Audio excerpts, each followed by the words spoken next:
Guys, what's up? Darcy here at 6 Strings 9 Lives.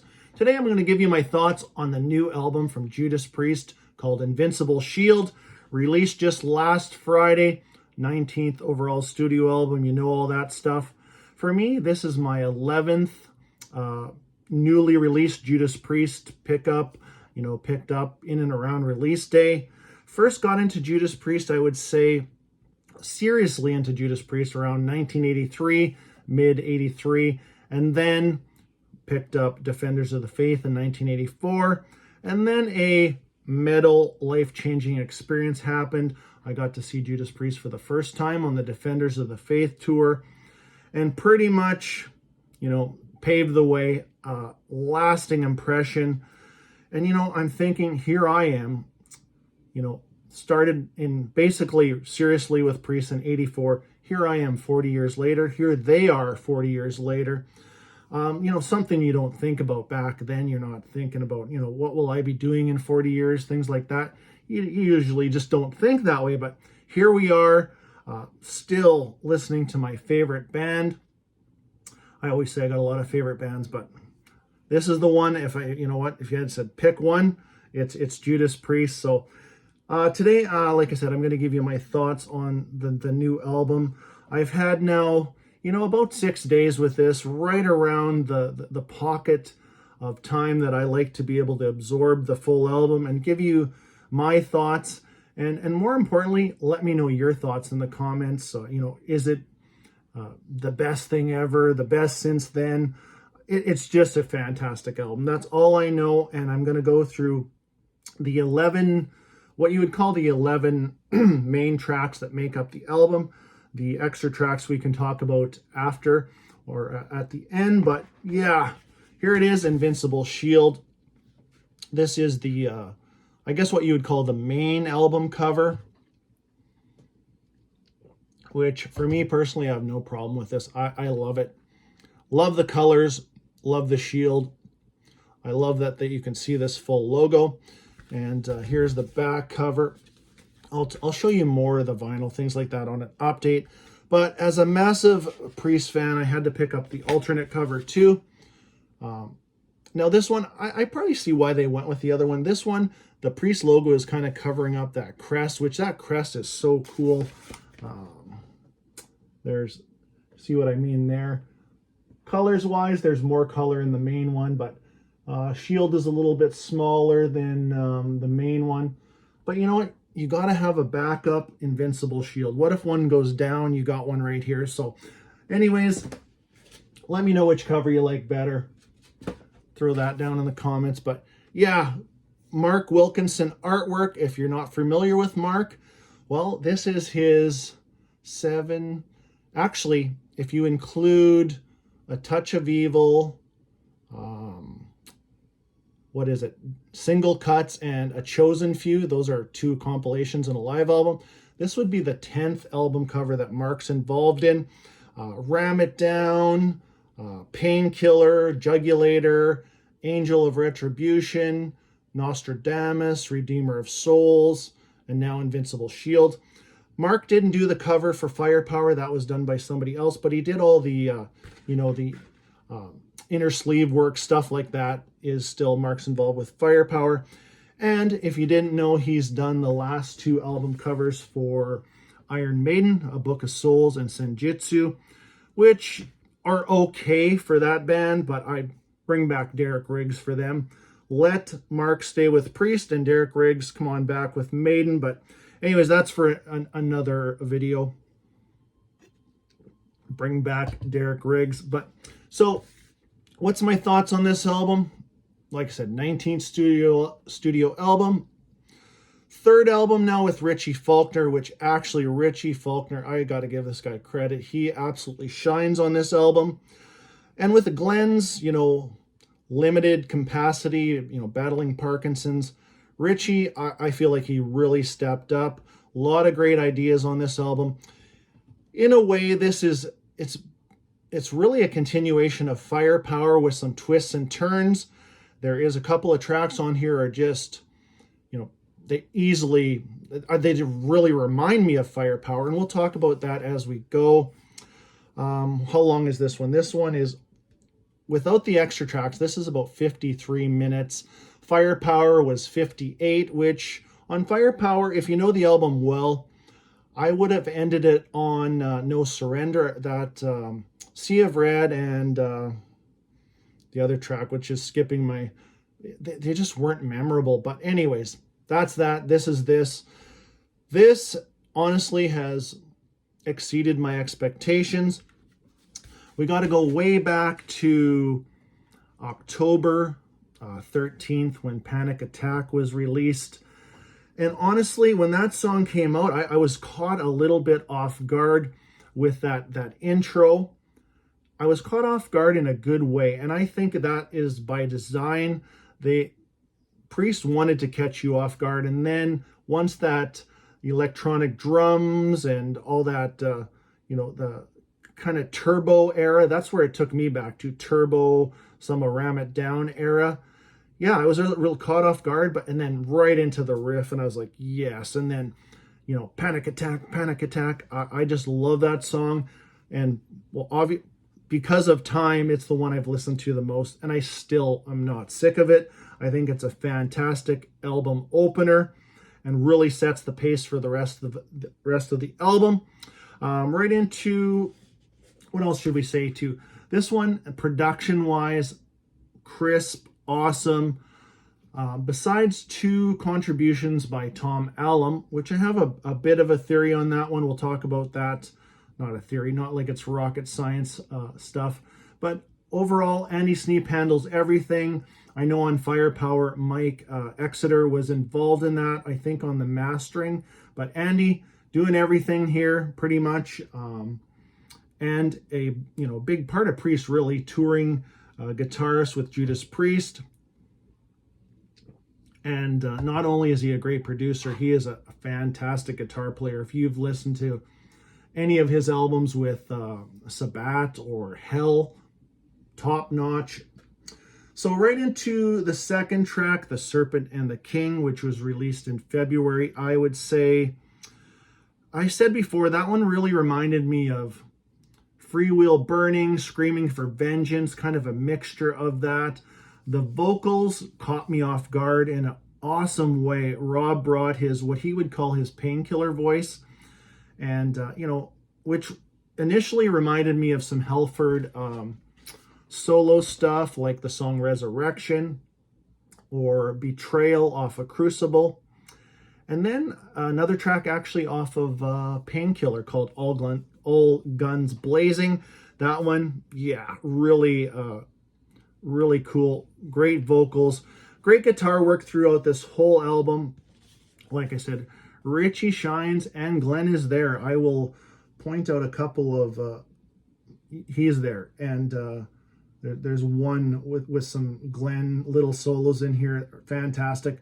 Now, do I know all this for a fact? Is this? No, but Glenn has a distinct sound, and you can hear him on this album and his contributions. Where did we go? Right into the title track, Invincible Shield, which is one of the faster, heavy ones.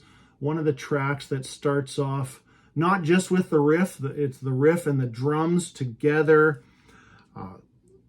The dual leads, and on Invincible Shield there's this dual outro solo, which is fantastic. I would say, this is a 1-2-3 punch opening album with Panic Attack, The Serpent and the King, and Invincible Shield. And then you get a little bit of a break on Devil in Disguise. Not one of my favorites on the album, but I don't dislike anything on here. I truly don't. But Devil in Disguise, that riff it's very it's older sounding. I would say it's like 80s Priest, and obviously there's going to be comparisons. I mean, it's Judas Priest. They have a distinct sound. You can't help but to compare to stuff they've done in the past. Right into one of my favorite tracks, and it's just so catchy. Let's straighten that out a bit. Gates of Hell. I love it. It's very, if you want to say a little bit of cheese factor, cliche, say whatever you want. It is, that chorus is so catchy. It's just about the metal, and Priests doing what they do. I wrote down a couple of just bullet points here to keep me talking. And then into Crown of Horns, which was, what was that? Like the third song they released. And one of my favorites again, too. So Gates of Hell right into Crown of Horns. I think it's just a very, mature metal. I don't know what you want to call it, but Crown of Horns, very catchy. The lyrical content. Actually, the lyrical content for a lot of this album is more digging into the personal stuff instead of, metal monsters and, fast cars, things like that. It's more, well, actually, Sons of Thunder is, probably a biker song. But anyways, Crown of Horns, love that track. The solo in there is awesome. The drum work throughout this whole album, Scott Travis, fantastic drummer. He lays the foundation down for all of these.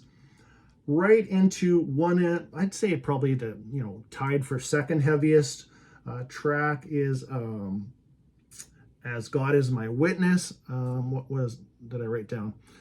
Really reminded me of Hard as Iron, that intro where it's riff and drums immediately on that track. And around the 2:45-minute mark, I had mentioned, can you hear Glenn? There's these little solo thrown in there and then into the main solo. Yeah, he's there for sure. Because, Glenn has he has a distinct sound, and he's there for sure. Trial by Fire, which was the second single. And I thought at the time, kind of a strange choice for a single, but that song really grew on me. That one was released in November. Yeah, it's a nice mid-pace builder. Trial by Fire, awesome.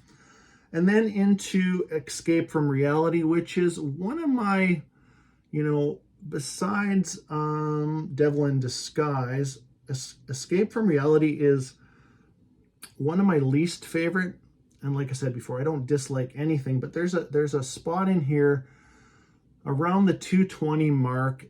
You could swear that was Ozzy Osbourne. They kind of alter Rob's voice like a psychedelic-y, and then into there's a what does he sing? Levitating to a place that no one knows or something like that. And like I said, I swear it pretty much sounds like Ozzy, maybe a little auto-tuned on the voice, maybe a little studio trickery. But overall, I would say Escape from Reality, even though it's one of my least favorite on the album, it's definitely growing on me. And then you go into the last two tracks, which were co-produced by Tom Allom. And I said I had a bit of a theory or a thought on that. Those songs honestly sound like leftover ideas from Firepower, and maybe that's why Tom's name's on them. I don't know that information. It doesn't matter anyways, but Sons of Thunder, it's just under 3 minutes. It's just kind of a ripper. They even got some gang vocals in there. Sons of Thunder. And remember, I'm not a singer, so I won't even try. And then into Giants in the Sky, which, what kind of gave that away? Because I heard it before I knew that Tom Allom was co-producing on that. That one reminds me that the starting riff of that reminds me of Children of the Sun from Firepower. It's almost like identical starting. What else on that song? Then there's around the 3-minute mark, there's kind of a slow down acoustic, kind of Spanish type of a little bit of a solo, and right into, ending the song with I think it's like You'll Never, and then Die with that Halford scream, die. And it's no Megadeth, My Last Words Die, but it's a pretty good die. A good way to end the album.